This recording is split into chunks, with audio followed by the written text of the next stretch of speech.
What's the history of the scarcity mentality? Get a chair, let's talk. So if I believed in evolution, I'd say survival of the fittest and, prehistoric humans and whatnot. This has actually hit me as I'm making this video that, wait, I don't believe in evolution, but I believe in the Bible.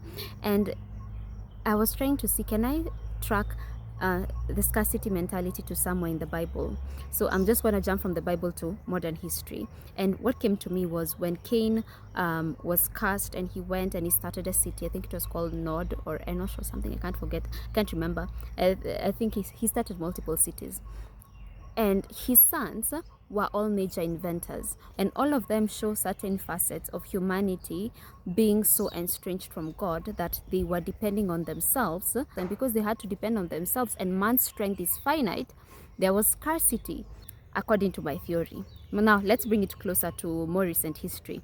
The agrarian revolution as well, and the rise of social classes further enforced the scarcity mentality. The industrial revolution and the rise of capitalism and manufactured scarcity to create demand further strengthened scarcity mentality. And even modern day, using psychology, the media, even experience. For example, people who've experienced poverty have a lot of scarcity mentality. Concepts like job scarcity, manufacturing things as limited editions.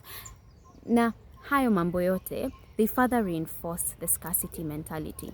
And what is the scarcity mentality? It's just this thinking that there isn't enough for everyone and that we need to fight each other, and the best amongst us is the one that's going to get.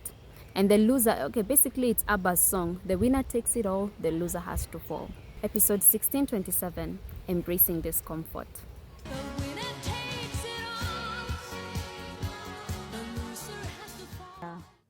He started involving me in big decisions. He started involving me in things really above my pay grade and experience. Corporate finance is not something I studied. So I went to do CFA, which is Chartered Financial Analyst. And my boss accepted and sponsored me.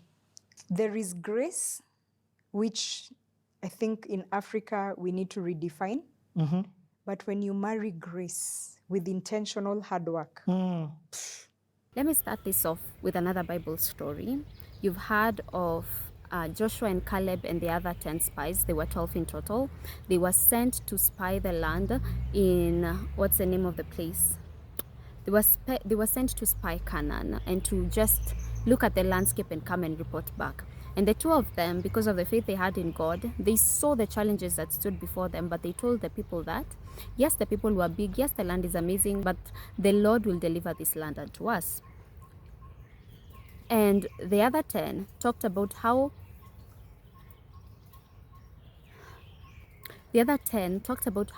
big the inhabitants of that place were and how small the Israelites were in comparison. They were as small as grasshoppers, and basically spread a lot of fear amongst the people.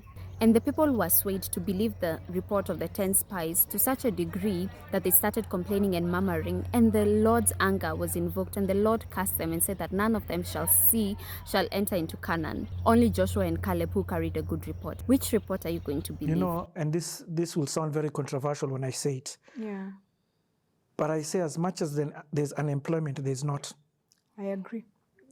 First and foremost, there's always a leadership vacuum. Yeah. It's just the way that you get into that door. Yeah. That there's always opportunity. In everything, there's always opportunity. Yes. But the problem is how a lot of people try and get into that door. The book of Isaiah says, "Who shall believe our report, and to whom has the hand of the Lord been revealed?" Why do I say all this? It's because I understand the nuance of perspectives. I don't claim to be exposed to what other people have been exposed to, and I don't want to be insensitive to what other people have gone through. I'll give you an example. There's this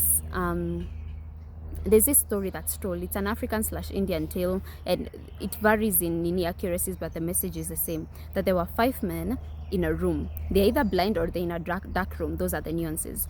They're either blind or they're in a dark room with an elephant. And everybody touched a different part of the elephant, trying to describe what this creature is. The person that touched the trunk said, "This creature is like a snake." The person that touched the tail said, "This creature is like a rope." The person that touched the leg said, "This creature is like a tree." The person that touched the ear said, "This creature is like this creature is like a fan. The person that touched the task said, this creature is like a stick. And they were all right. It's just different perspectives. That being said, this is the perspective I'm bringing to the table. That the world might be saying something, the data might be saying something about joblessness and, job scarcity and all that, and there not being enough slots, and the earth itself not being able to sustain its inhabitants. But which report shall you believe?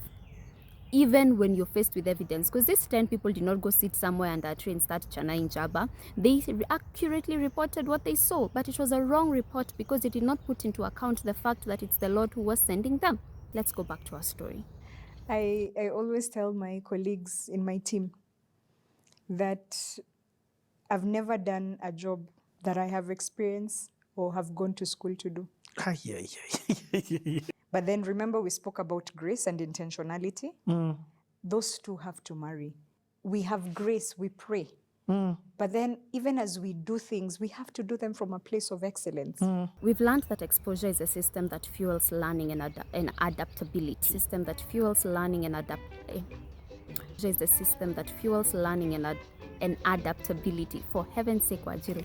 System that fuels learning and adaptability. Adaptability. Okay.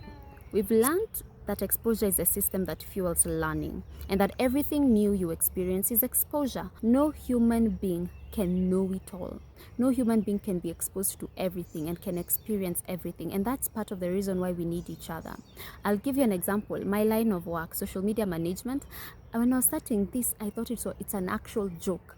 People are hiring me because they can't post on social media. But the longer I do this, the more I realize my importance in the market. Because, and I'll give you an example with Rena Hicks. She used to encourage people to be financially literate on their own and manage their own finances. And she'd get extremely pissed off when people would tell her that they want to pay her to manage their finances. But as time continued and as life went on, she herself had to take her own money to financial institutions to be managed for her, because her own purpose was so demanding she could not even do certain things for herself. And that's what creates opportunities. It is these gaps in experience and exposure and time that creates relevance for other human beings. Some of you literally pay somebody to cook and clean for you. They look like the most basic things, but you can't do them. Why? Because your time is needed somewhere else. I was talking to someone, I said, I went to Egypt and Lagos, and they're like, hey, the chaos. I said, I love it, because I saw so much opportunity to create order. Every time there's darkness is an opportunity to say, let there be light. Wow! It is an opportunity to create. Don't be part of the complainers. Be part of the solution, And that's why opportunity comes overclothed. On this earth, only God knows everything. He's literally omniscient. And why does he know everything? Because he's exposed to everything, because he's experienced everything, because he is everything. For without him, nothing was made that was made. And this solidifies the lesson that we can never stop learning. So imagine how foolish you have to be contented at your big, small age, to think that you know everything, to think that you don't need improvement, to think that you've attained the epitome of morality and competence and everything you think you are.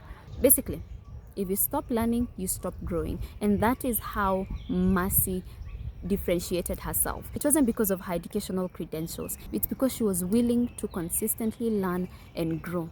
Let your desire to learn, your desire to grow, and your desire to always give your best, let this be your unique value proposition. One of my colleagues was resigning. So my boss calls me for the exit interview as the accountability person.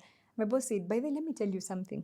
You're a nice young man, but let me tell you, you have to make yourself indispensable. You told me you're leaving. I said, okay. If she told me she was leaving, I would cry, beg her, coerce her, do whatever it takes to keep her. But you just show up and do what everyone else does.